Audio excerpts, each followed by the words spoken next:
కొట్లాడతా పని చేస్తా ఈ రెండు నాకు తెలుసు. నాట్ పాసిబుల్ అనేది నా డిక్షనరీలో లేదు. మల్కాజ్గిరి సెగ్మెంట్ కు బ్రాండ్ ఇమేజ్ ను తీసుకొస్తా, చరిత్రలో నిలిచిపోయే తీర్పు ఇచ్చినందుకు కృతజ్ఞతలు MP Etela Rajender. Not possible అనేది నా డిక్షనరీలో లేదట. కరెక్టే. ఎందులో నాట్ పాసిబుల్ కాదు? మీకు అవినీతి చేయడంలో అయితే ఫుల్ పాసిబుల్. మీరు చెప్పే డైలాగ్తో ఏకీభవిస్తా. ఫస్ట్ మీరు సివిల్ సప్లైస్ మంత్రిగా ఉన్నప్పుడు మీరు చేసినటువంటి 5,000 కోట్ల స్కామ్ కు లెక్క చెప్పండి. సివిల్ సప్లైస్ ఈ రోజున మరుగున పడిపోవడానికి కారణం ఈటల రాజేందర్ కాదా?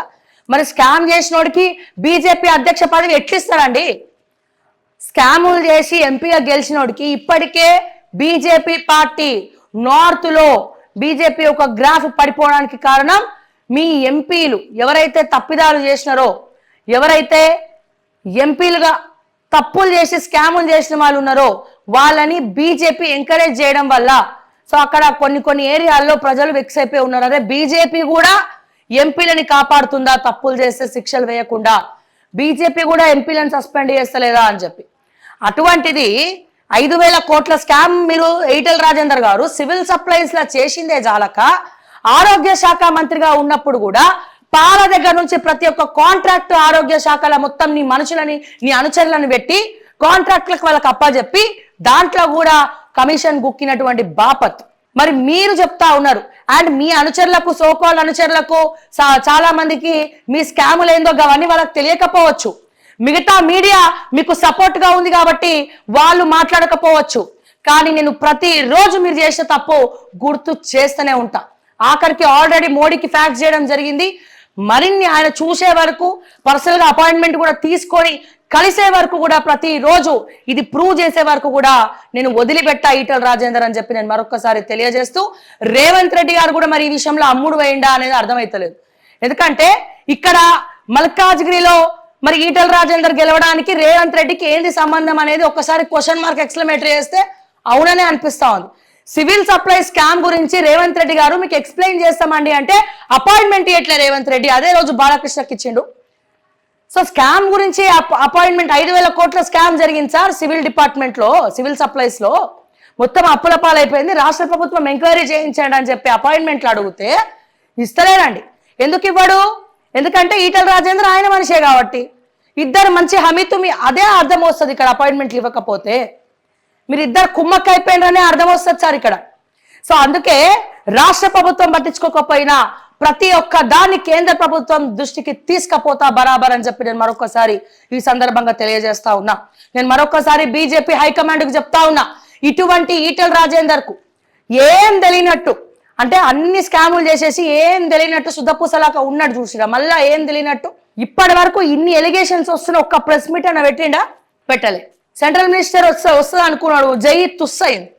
ఫస్ట్ నుంచి కష్టపడినటువంటి కార్యకర్తలకే పార్టీ ఏదైనా పదవులు ఇస్తుంది, మధ్యలో వచ్చిన వాళ్ళకి ఎందుకు ఇస్తుంది? ఇప్పుడు అధ్యక్షుడు అవ్వాలని చేస్తా ఉన్నారు. ఈటల రాజేందర్ అనే వ్యక్తికి అధ్యక్షుడు పదవి ఇస్తే తెలంగాణలో బీజేపీ గ్రాఫ్ అమాంతం పడిపోతుంది, తస్మాత్ జాగ్రత్త అని చెప్పి మరొకసారి నేను చెప్తా ఉన్నా. ఈ సందర్భంగా 5,000 కోట్ల స్కాము చాలా చిన్న పెట్టు ఈటల రాజేందర్ కి. 5,000 కోట్ల స్కామ్ గురించి నేను మాట్లాడుతా ఉన్నా. సివిల్ సప్లైస్ చీకట్లో మగ్గిపోయి ఉన్నది. ఇప్పటికి కూడా 1,300 కోట్ల మిత్తి ఈటల రాజేందర్ వల్లనే మనం కడతా ఉన్నాము. ఇప్పటికీ అప్పు తీరలే, చేసిన అప్పు 1,700 కోట్లు, కట్టిన మిత్తి 1,300 కోట్లు. మరి ఇటువంటి వ్యక్తిగా మీరు అధ్యక్ష పదవులు ఇచ్చేదని చెప్పి బీజేపీ ఒకసారి ఆలోచించాలా అని చెప్పి నేను మరొకసారి తెలియజేస్తా ఉన్నా.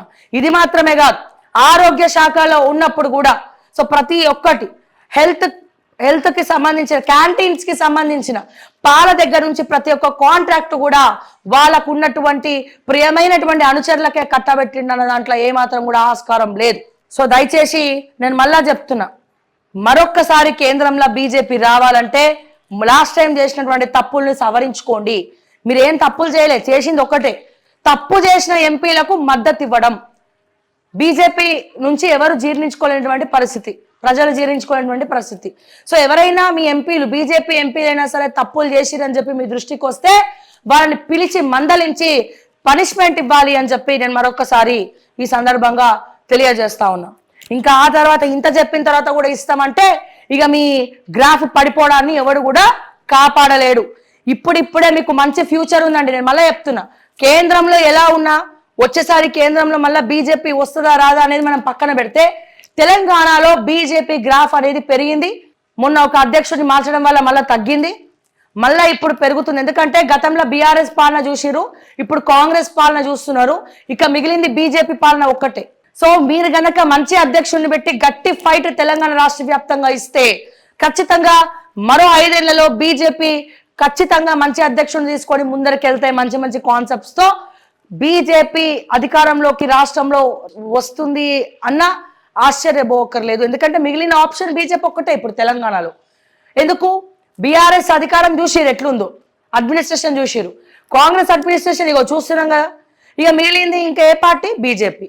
సో మరి దీనికి అవకాశం ఎట్లియాలి ఏందనేది కూడా ప్రజలు ఆలోచిస్తారు. కాబట్టి సో తప్పుడు నిర్ణయాలు తీసుకొని మళ్ళీ మీరు తప్పుడు నిర్ణయాలు తీసుకోవద్దు దయచేసి అని చెప్పి నేను మరొకసారి ఈ సందర్భంగా తెలియజేస్తా ఉన్నాను.